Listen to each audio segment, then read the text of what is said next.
As a citizen of the Pokagon Band, our ancestors, settled here. And one of the reasons they settled here was because of the rich fishing and hunting opportunities here. And in fact, the word Dowagiac is Potawatomi name for a place to hunt, fish, and forage. And that name alone helps describe the conditions of the old Dowagiac River before it was straightened in the 1920s. Before the dredging, the river was very prolific, for trout. The history of the Dowagiac region kind of revolved around the Dowagiac River. You had head and lures, which, was a very famous, lure. So, you can get the idea of just how important the original river was to the residents and to the Pokagon Band. Hi, my name is Jennifer Canine. I'm the Director of the Department of Natural Resources for the Pokagon Band of Potawatomi Indians. I've been working on the Dowagiac River Re-meander projects since 2014. The long-term project goals are to re-meander a 3-mile stretch of the Dowagiac River, which is adjacent to tribal properties. That re-meandered river will be restored to 5 restored miles, so 5 miles on each side of that river for a total of 10 restored river miles. Currently, we're looking at a 0.66 mile section that is entirely surrounded by tribal properties that we're expecting to be restored to 1.29 miles. So 1.29 miles on each side of the river for a total restoration of 2.58 river miles. Rivers form for reasons, physical and, as a Potawatomi, I believe, spiritually also. And by taking away those, the original course, of the river, it's really led to some of the water quality problems that we are facing today. And, it's not just, habitat for fish, but you're allowing more sediment to, follow path of a dredged river that would otherwise settle out during times of flooding.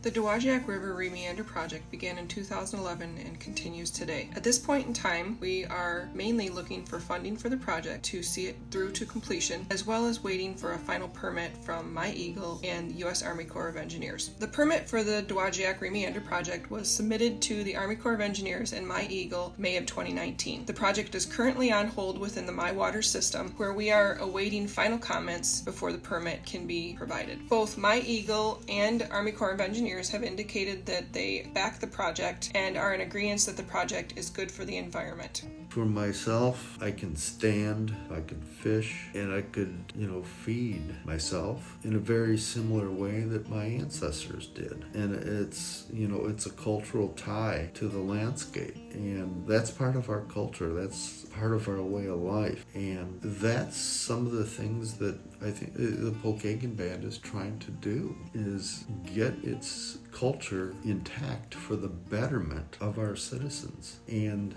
we believe these things just, aren't solely for Pokagon Band, but it's for society in general, because everybody's going to benefit. The Pokagon Band of Potawatomi Indians has been applying for multiple grants in an effort to try to fund the re-meandering project. The project itself, if done in one stage, is $3.8 million. However, if the project must be broken into 2 different stages due to funding constraints, the project would cost just over $4 million. Currently, the band has $1.36 million in funding that is available to be used for this project, meaning that an additional $2.44 million would need to be secured in order to complete the project in one entire phase. Since 2011, the Pokagon Band Department of Natural Resources, in collaboration with partners and contractors, has completed a feasibility study, identified a meander configuration path that will not negatively impact neighboring lands, held multiple public meetings with neighboring landowners, completed a pilot re-meander with floodplain reconnection project, completed a wetland delineation assessment. We've conferred with our Tribal Historic Preservation Officer regarding the project and submitted an environmental assessment to the Bureau of Indian Affairs. The Bureau has conferred with the environmental assessment, and they agree. It was put out to public comment, of which there were none, and that permit has been applied for through My Eagle and the Army Corps of Engineers. The Drain Commissioners have approved the easement and relocation agreement for the new river design, and our current project design sits at 90% complete in order to accommodate any final changes based on final My Eagle recommendations. I would hope that we would see more projects to do the same thing, to where we get to a point where the entire Dowagiac river system, is re-meandered. Dodd Park was the first project that I recall that was done specifically to reconnect a meander and an associated floodplain. Ours will be the second, and I think it really will spur interest and help people understand what an intact river system really can do for some of the problems that we're facing today.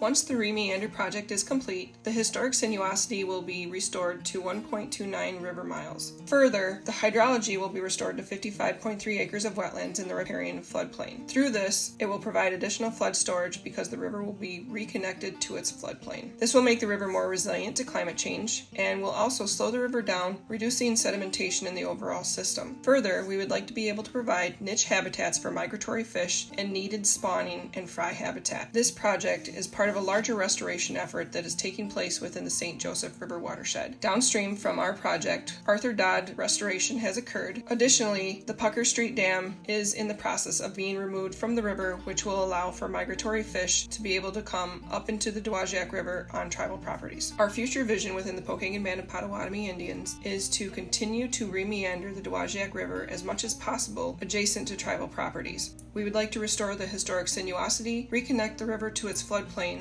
and provide great habitat for migratory fish within the St. Joseph River watershed. Another aspect of this project is food sovereignty. Knowing where your food is coming from, knowing how it's processed and packaged, and knowing and being able to have certainty about the health benefits associated with your food. It all gets back to creating habitat that supported life that had flourished back then. And what a better way to guarantee of knowing where your food sources are, where your food was collected from, and try to, give the best chance of having healthy food and nutritious food for everyone. In terms of sovereignty and self-determination, that's one of the things that I think the Pokagon Band has in mind, is that we want to be able to provide for our citizens, the best that life can offer. And it comes down to simple things like this,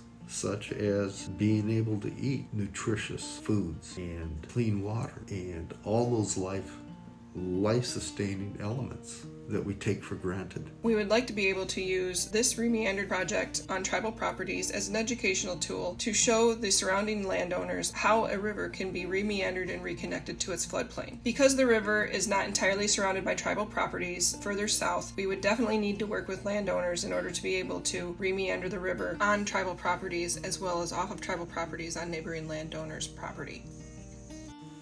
The idea to develop this project, it really just came out of discussions, among some of the employees of the band that were involved with environmental issues, citizens that, just started talking, and, I don't think there was, I certainly can't identify any one single person that came up with the idea, but I think it was a collective push, and the Department of Natural Resources of Pokagon Band was the natural fit and appropriate department to carry that out.